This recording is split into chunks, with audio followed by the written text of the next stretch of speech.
This is Unmasked. I'm Kedra Flowers. This podcast is about saying the thing you usually think through first, the truth that gets edited, softened, or swallowed. These conversations are not polished. They're simply honest. And they're for anyone who's tired of explaining themselves to be understood. I really struggle with doing any kind of podcast or social media posts or any of those things because it has become painfully clear that I don't communicate the same way other people communicate. And I know for many, many years I've looked and I thought what I called it the matrix, that we're living in the matrix. And I thought that what I was seeing was everybody just kind of playing this game, right? And saying, how are you? I'm fine. When they're not fine. Their rent is not paid. Their car got repossessed. Their children are acting up in school. Like their life is utterly fucked up, but they're like, I'm fine. They're coming to work and looking normal and all of that stuff. And I just thought that that was a game. Like now the term is masking, right? Everybody's masking at work and then they go home and they're being real, like shit's real, right? But as I really am learning that I am the one masking, right? And I know I'm not the only one, but I'm doing that.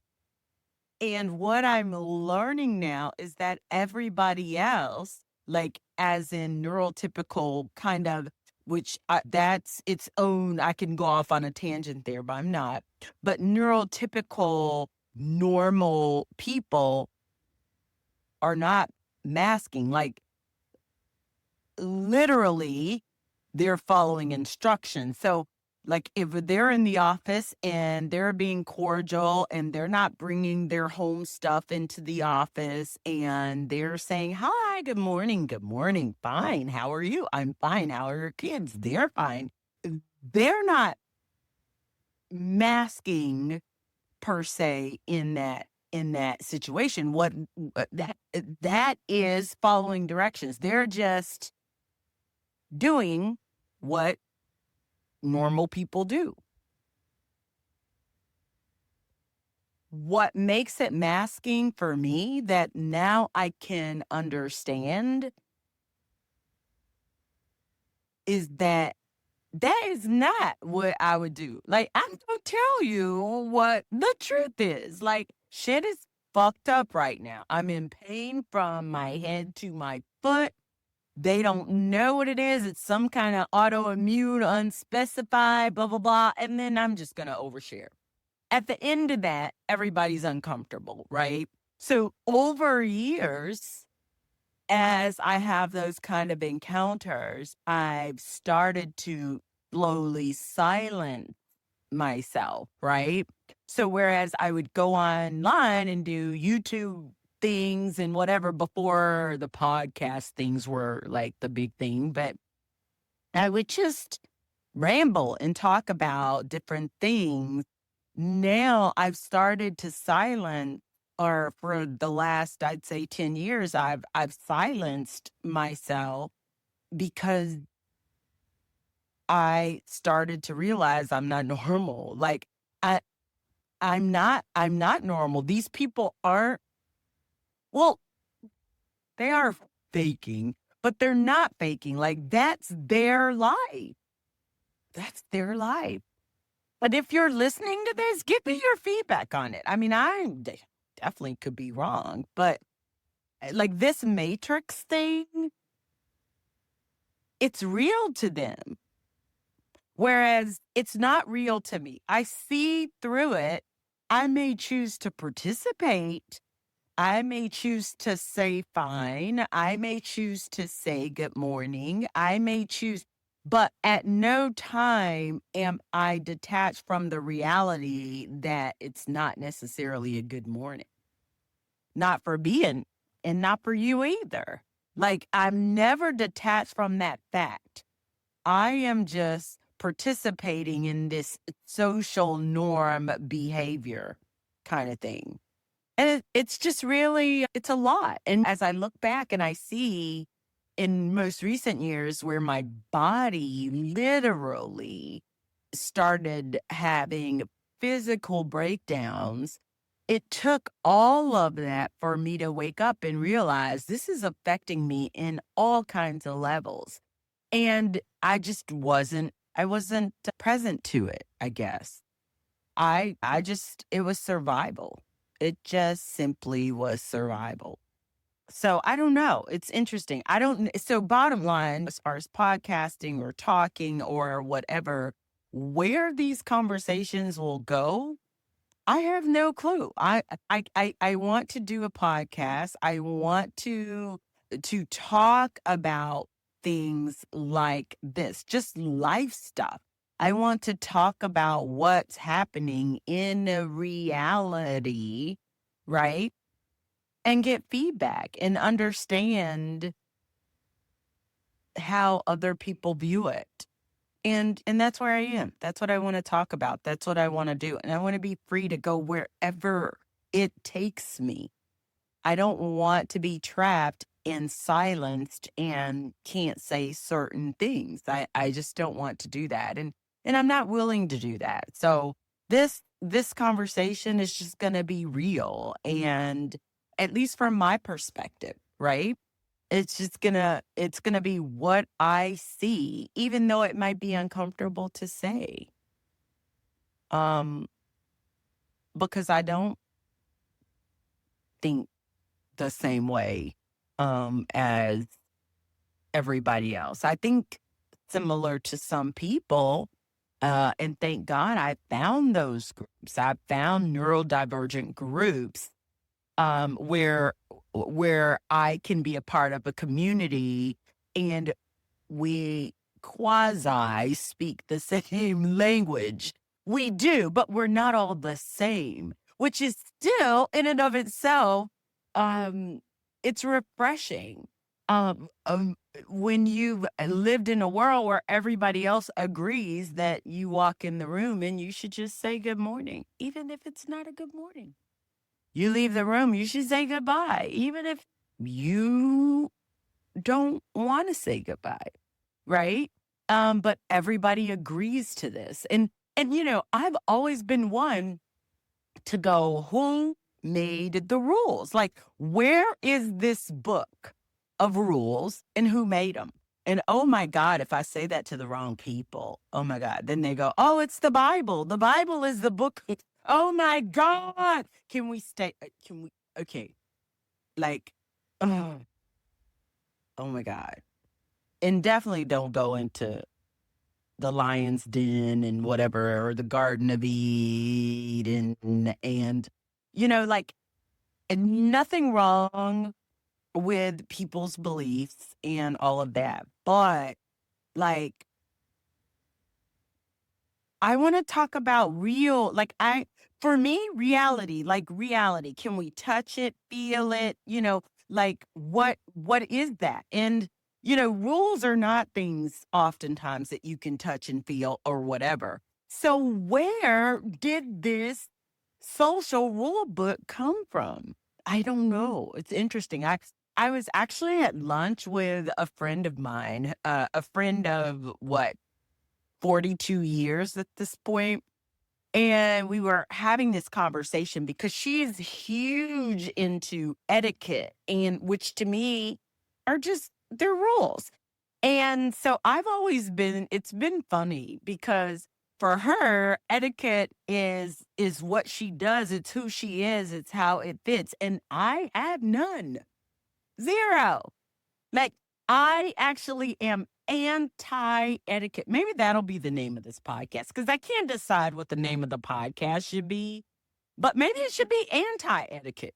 Maybe that's the podcast. Like, what the fuck? Who came up with these rules? So anyway, we're having lunch.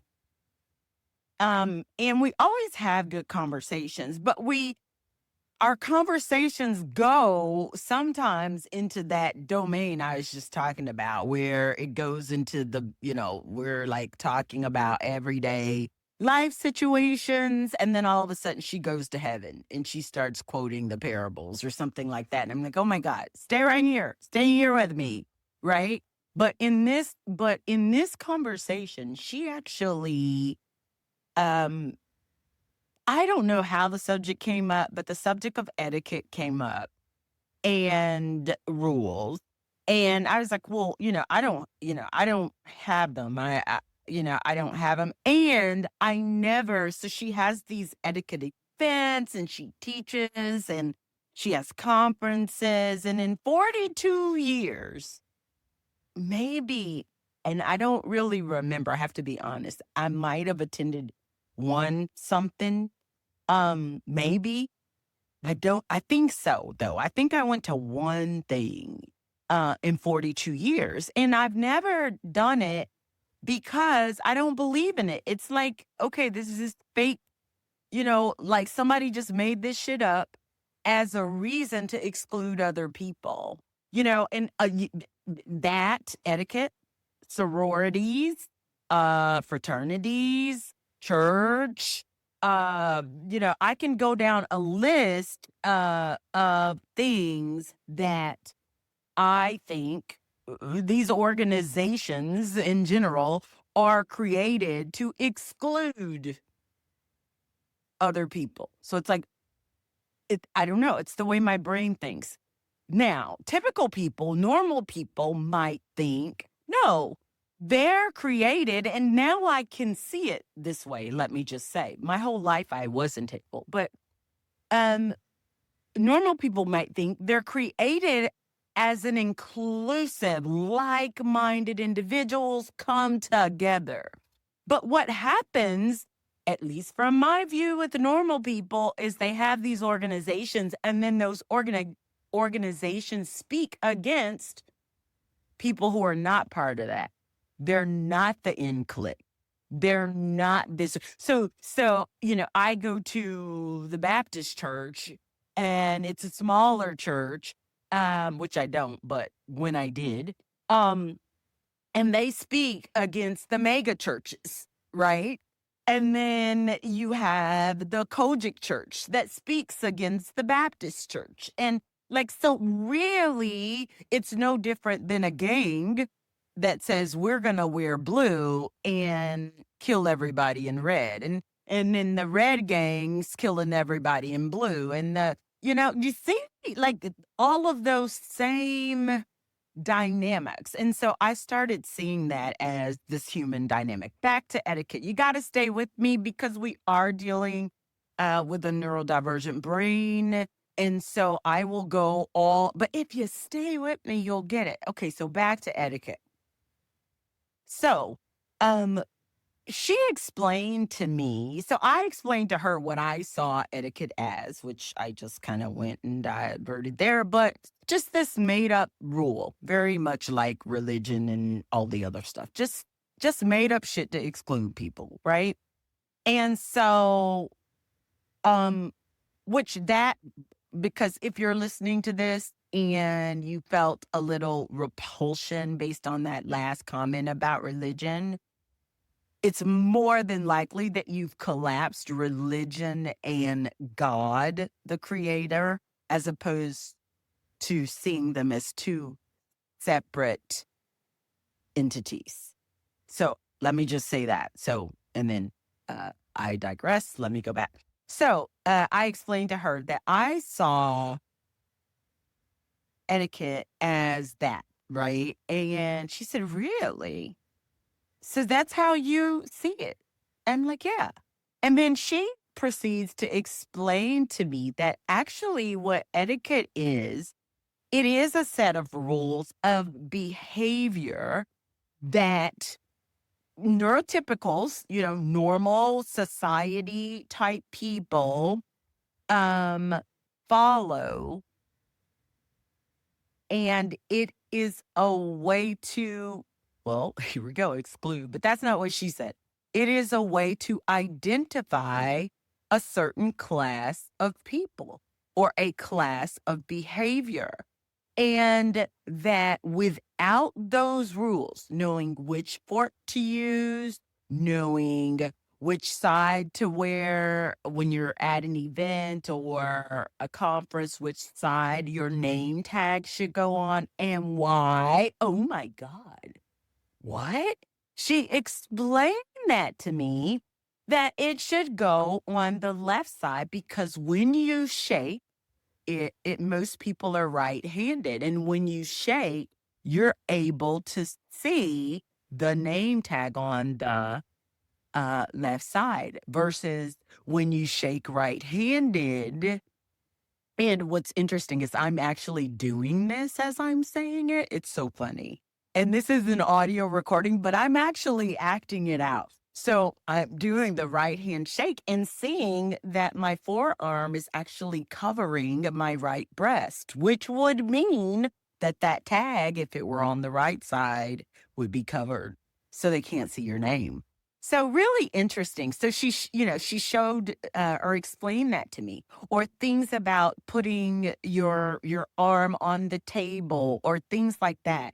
It is a quick way to exclude you from this level of society, this access to whether it's to wealth or prestige or quickly identify people who don't belong in this exclusive club or in at this exclusive event.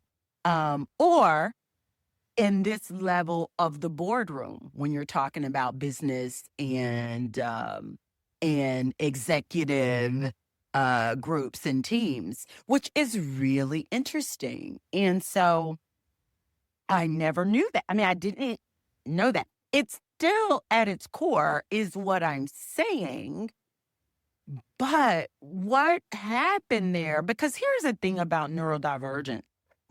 When you find someone, this is how one way you can know if someone is truly, neurodivergent, which can be autistic, ADHD, gifted, there are different words. It could be one or all. A lot of times, to me, what I'm seeing now is all three typically are present. It's just that it shows up differently in different aspects of life, right? So it shows up differently in intellect versus social graces versus whatever. So anyway, not going down there. But one thing that when she explained that to me, I realized that a lot of things in my life where I didn't fit, like corporate America, like Arthur Anderson, public accounting, it was torture. I didn't fit. Had I had that education, because what I've done my entire life is study people. If there's nothing that I have a PhD in, it is people and human behavior. I see what people do and I somewhat mirror it to fit in with what is normal because I see these people doing this. I need to fit in the matrix, right? It's miserable for me, but I do it. It's stressful for me, but I do it. I had to. It's survival. It's how I feed my family, right? So anyway, with that information, as I look back over my life, I realized that a lot of opportunities that maybe I didn't get that I thought was maybe because I was Black, which it might have been. Don't get it twisted. I thought maybe because I was a woman, which it might have been. Don't get it twisted. I thought it was for all these other reasons, which it might have been. But I have to then consider if it wasn't because I didn't have that rule book. Like maybe that was the rule book. that now, mind you, everybody necessarily need to have those. I think, I mean, I don't have them, but some things I know, like, how to behave in this environment and whatever, like some things I know from studying people, but, I don't know that everyone needs to have it, but I do think at a certain level of quote unquote, which I'm doing my finger quotes, of success, right? You get exposed to certain levels and groups and statuses that if you don't have them, it could be hurtful. I can see that now. It's too late. I've lived my life. I created my own company and my own path so that I didn't have to fit within that. But now all of a sudden I am interested in learning them because just with the few things she shared with me over lunch, I became keenly aware of where those things probably made a difference in my life, in my career, in my interaction, in certain client relationships even, and things like that, right?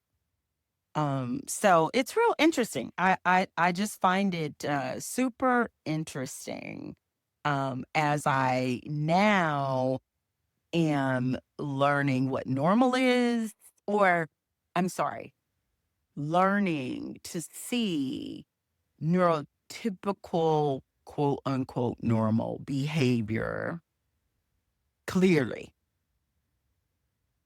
to some degree. Even though I've always seen it and maybe mimicked some of, the behaviors and things like that, I didn't know I was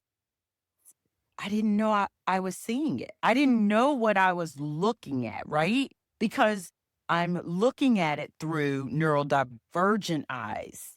So in my mind, they're doing the same as me, but they're enjoying it, is kind of how I saw it.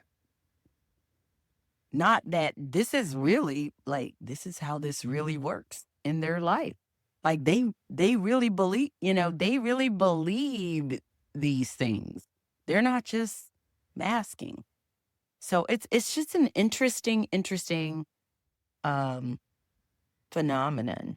So anyway, don't know. This will be probably part of the podcast. I don't know what it's going to be called, but stay tuned because I'm going to do my outro in just a second and you'll know the name of the podcast at that point. Have a great day. All right. Bye-bye. If something in this episode stayed with you, let it. You don't have to resolve it today. You don't have to explain it to anyone. I'll see you next time.